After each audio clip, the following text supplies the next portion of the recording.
जोहार साथियों, मैं मुकेश बिरुआ। मोदी शाह की पूरी फौज के सामने भी इतने आत्मविश्वासी क्यों हैं सोरेन जी, मतलब हेमंत सोरेन जी। 23 सितंबर को बीजेपी के राष्ट्रीय अध्यक्ष जेपी नड्डा झारखंड में आदिवासी बहुल खूंटी जिले के मुख्यालय में प्रदेश बीजेपी की रैली को संबोधित कर रहे थे। इस रैली में बीजेपी अध्यक्ष राज्य में हेमंत सोरेन सरकार पर निशाने साधने के साथ इन बातों पर जोर दे रहे थे कि बीजेपी ही झारखंड और आदिवासी हितों की रक्षा करने वाली पार्टी है। इसी दिन और लगभग उसी समय खूंटी के तोरपा में एक सरकारी कार्यक्रम के साथ पहुंचे हेमंत सोरेन हजारों आदिवासियों, खासकर महिलाओं के भीड़ के बीच में दहाड़ रहे थे कि एक आदिवासी मुख्यमंत्री को हराने के लिए प्रधानमंत्री से लेकर मुख्यमंत्री और केंद्रीय मंत्री तक लगे हुए हैं। इसके साथ ही हेमंत सोरेन बीजेपी और केंद्र सरकार पर हमलावर रहते हैं। झारखंड में नवंबर-दिसंबर में चुनाव संभावित है, पर तारीखों की घोषणा से पहले राजनीतिक घमासान का परिदृश्य बना हुआ है। लोकसभा चुनाव में आदिवासी इलाकों में हुई करारी हार से चोट खाई बीजेपी के सामने सत्ता हासिल करने की चुनौती है। दूसरी तरफ चक्रव्यूह भेद कर अब तक मजबूती दिखाते हुए हेमंत सोरेन के सामने सत्ता बचाने की चुनौती है। बीजेपी के सबसे बड़े ब्रांड नरेंद्र मोदी और केंद्रीय गृह मंत्री अमित शाह की अगुवाई में बीजेपी नेताओं की फौज झारखंड में उतर आई है। उधर हेमंत सोरेन भी हर मोर्चे पर आजमाते दिख रहे हैं। पूछा जा सकता है कि सत्ता में वापसी के लिए हर जोर लगाती बीजेपी की फौज के सामने झारखंड में इंडिया ब्लॉक के दारोमदार हेमंत सोरेन क्यों और कैसे आत्मविश्वास से भरे दिखते हैं। वैसे एक बात साफ है कि अपनी गिरफ्तारी से पहले और जेल से बाहर निकलने के बाद हेमंत सोरेन ने जो दौर देखा उसमें वे तपे ज्यादा हैं। बीजेपी ने अपने नेताओं की पूरी फौज उतार दी है। बीजेपी की परिवर्तन यात्रा के जरिए बीजेपी चुनावी फिजा बांधने, जेएमएम कांग्रेस की सरकार के खिलाफ नैरेटिव सेट करने और कार्यकर्ताओं को लामबंद करने की पूरी कोशिशें कर रही है। इस यात्रा को लेकर बीजेपी ने एक स्लोगन भी जारी किया, न सहेंगे न कहेंगे, बदल के रहेंगे। 20 सितंबर को केंद्रीय गृह मंत्री अमित शाह ने साहिबगंज और गिरिडीह में सभा कर इस यात्रा की शुरुआत की थी। इससे पहले 15 सितंबर को जमशेदपुर दौरे पर आए प्रधानमंत्री नरेंद्र मोदी की परिवर्तन महारैली चुनावी शंखनाद थी। परिवर्तन महारैली से पहले पीएम मोदी ने 6 वंदे भारत ट्रेनों की शुरुआत के साथ कई योजना प्रोजेक्ट का शिलान्यास, लोकार्पण आदि भी किया। उन्होंने राज्य के सभी 81 विधानसभा क्षेत्रों में होने वाली बीजेपी की परिवर्तन यात्रा और सभा में अब तक केंद्रीय मंत्री राजनाथ सिंह, अन्नपूर्णा देवी, शिवराज सिंह चौहान, संजय सेठ, मध्य प्रदेश के मुख्यमंत्री मोहन यादव, असम के मुख्यमंत्री हिमंता बिस्वा शर्मा, उत्तर प्रदेश के उप मुख्यमंत्री केशव प्रसाद मौर्य, झारखंड के पूर्व मुख्यमंत्री बाबूलाल मरांडी, अर्जुन मुंडा, चंपई सोरेन, बीजेपी विधायक दल के नेता अमर कुमार बावरी, पश्चिम बंगाल में नेता प्रतिपक्ष शुभेंदु अधिकारी, सांसद अनुराग ठाकुर, मनोज तिवारी, रवि किशन सरीखे नेता शामिल होते रहे हैं और कई नेताओं का दौरा बाकी है। जाहिर तौर पर एक रणनीति के तहत बीजेपी नेताओं की फौज उतारी गई है। 6 दिनों के दौरान लगभग 30 विधानसभा क्षेत्रों में सभा हो चुकी है। शिवराज सिंह चौहान झारखंड में विधानसभा चुनाव के लिए बीजेपी के प्रभारी और हिमंता बिस्वा शर्मा सह प्रभारी हैं। दोनों नेताओं का झारखंड आने जाने का सिलसिला और चुनावी बिसात बिछाना पहले से जारी है। बांग्लादेशी घुसपैठिए, एनआरसी और डबल इंजन, ये सब मुद्दों के भरोसे लोकसभा चुनाव के नतीजों के बाद से बीजेपी ने झारखंड में बांग्लादेशी घुसपैठिए और संथाल परगना में डेमोग्राफी बदलने के मुद्दे को तेजी से उछाल रही है। अलबत्ता प्रधानमंत्री नरेंद्र मोदी, अमित शाह, जेपी नड्डा, इन्होंने भी हालिया रैलियों में सत्तारूढ़ दलों पर वोट के लिए तुष्टीकरण की राजनीति करने और घुसपैठियों को संरक्षण देने के आरोप लगाते हुए आदिवासियों के सामने संकट पर सवाल खड़े किए हैं। हाल ही में हिमंता बिस्वा शर्मा ने अपने एक बयान में कहा है कि झारखंड में एनआरसी जरूरी है, लेकिन खुद असम में जब एनआरसी हुआ उसका क्या खसरा हुआ, हजारों करोड़ खर्च करने के बाद भी ये वो नहीं बताते। सारे नेता घुसपैठियों का मामला उठाते हैं और आदिवासियों को डराते हैं। राज्य सरकार इसके लिए ठोस कदम उठाए, ऐसा ये बार बार आवाज उठाते हैं। इनके अलावा हेमंत सोरेन सरकार के खिलाफ नौकरी, रोजगार और गवर्नेंस के सवाल पर एंटी इनकम्बेंसी की हवा बनाने की कोशिशें ये लोग लगातार कर रहे हैं। बीजेपी डबल इंजन की जरूरत पर जोर देती दिख रही है।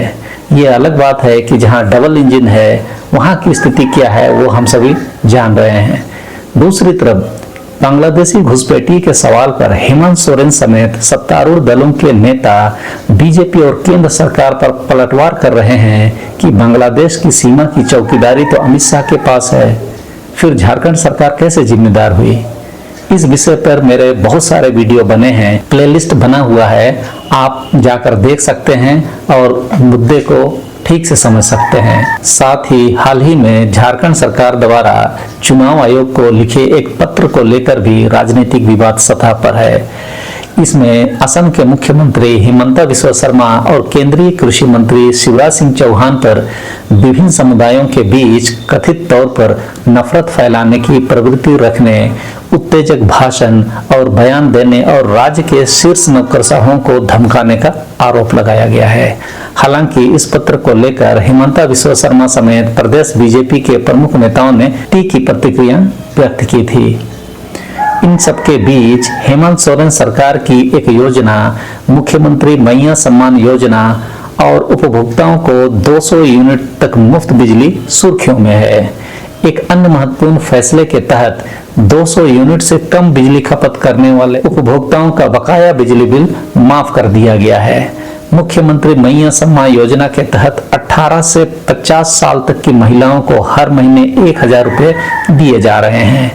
अब तक 2 महीने के पैसे सरकार ने लगभग 50 लाख महिलाओं के खाते में भेज दिए हैं।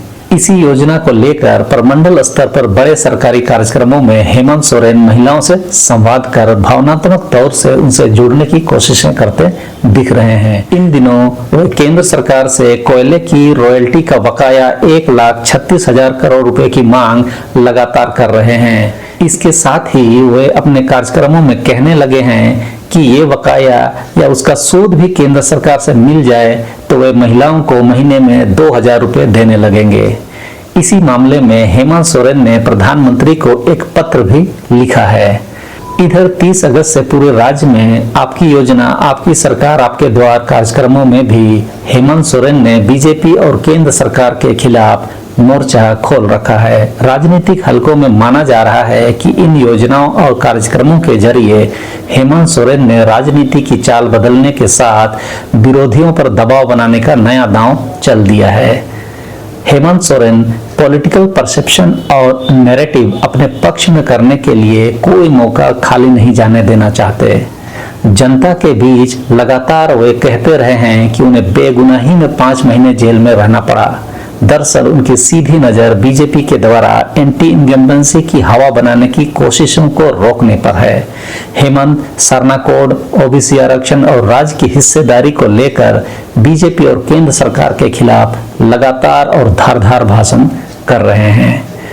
चंपई सोरेन के बीजेपी में जाने के बाद की परिस्थितियों की नजाकत को भांपते हुए जेएमएम ने कोल्हान और संथाल परगना में जेएमएम के मंत्री, सांसद, विधायक इत्यादि इन सब जगहों पर सेंधमारी बचाने की जुगद में कैडरों को गोलबंद करने में जुटे हुए हैं। दरअसल जेएमएम को पता है कि किन इलाकों में और किन सीटों पर राजनीतिक परिस्थितियां थोड़े वोटों के खिसकने से बदल सकती है। लिहाजा हेमंत सोरेन वोट फैक्टर को इंटैक्ट रखने पर नजर लगाए हैं।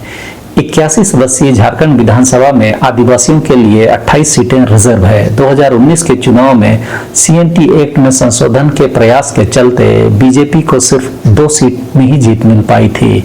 इसके साथ ही बीजेपी ने सत्ता गंवा दिया। लोकसभा चुनाव के नतीजों के बाद बीजेपी की पहली चिंता आदिवासी इलाकों में खोई जमीन वापस पाने की है। लोकसभा चुनाव में ही ओवरऑल 14 सीटों पर बीजेपी का वोट शेयर 2019 की तुलना में 51.6% से नीचे गिरते हुए 44.6% पर आ गया। इस बीच हेमंत सोरेन की पत्नी और जेएमएम की विधायक कल्पना सोरेन का एक अलग कार्यक्रम के साथ मैदान में उतरने को बीजेपी की घेराबंदी और रणनीति की काट के तौर पर देखा जा रहा है।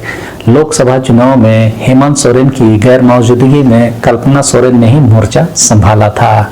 वे एक स्टार प्रचारक के तौर पर भी उभरी। कल्पना सोरेन के साथ सरकार की 2 महिला मंत्री दीपिका सिंह पांडे और बेबी देवी ने 23 सितंबर से पलामू से मैया सम्मान यात्रा का कार्यक्रम शुरू किया है। कल्पना सोरेन और दीपिका पांडे की यह यात्रा बीजेपी की तरह सभी विधानसभा क्षेत्रों से गुजरेगी। जिस तरह के कार्यक्रम भाजपा अपना विभाजनकारी राजनीति का नैरेटिव सेट करने के लिए कर रही है, उसकी तुलना में हेमंत सोरेन अपने द्वारा किए जा रहे प्रयास में ज्यादा ही आत्मविश्वासी लग रहे हैं। खासकर आदिवासी इलाकों में तो सारना कोड पर अपनी स्टैंड के चलते लगातार आदिवासी के हितैषी के रूप में दिख रहे हैं। दूसरी बात, उनको जेल में डालने के मुद्दे को भी हेमंत सोरेन ने आदिवासी भावना से जोड़ने में सफलता हासिल की है। उनका जेल जाना एक आदिवासी को अपमानित करने के जैसा बताने में वे सफल हुए हैं। अभी की उनकी जो योजनाएं हैं वह भी उन्हें ज्यादा आत्मविश्वासी बना रही है। उसके बाद कल्पना सोरेन का मैदान में उतरने से भी वे अपने को लकी मान सकते हैं। लेकिन इन सबसे ऊपर मेरे ख्याल से हेमंत सोरेन के आत्मविश्वासी होने में भाजपा के नेताओं की भूमिका ज्यादा है। कारण स्पष्ट है कि वे लोग अधिकतर मामलों में झूठ और जुमलों का सहारा लेते हैं। सोशल मीडिया के जमाने में सारे झूठ कुछ ही घंटों में उजागर हो जाते हैं। लाखों रुपए खर्च करके किए गए सभा में दिए गए भाषण भी लोगों में ज्यादा प्रभाव डालने में असफल हो रहे हैं, क्योंकि झूठ के सर पैर नहीं होते। तो भाजपा नेताओं का हश्र बिना सर पैर वाला ही लग रहा है। उनके झूठ और जुमलों से भी हेमंत सोरेन का अपना आत्मविश्वास बढ़ रहा है। या इस तरह भी हम कह सकते हैं कि भाजपा के नेताओं के झूठ ने हेमंत सोरेन को ज्यादा आत्मविश्वासी बना दिया। उनकी जो अपनी योजनाएं अभी चल रही है वो तो बोनस है। चलिए आगे भी हम देखेंगे कि क्या कुछ परिवर्तन होगा, उसकी हम चर्चा जरूर करेंगे। इस समय के लिए इतना ही, फिर अगले वीडियो में मिलते हैं। सबों को धन्यवाद। जोहार।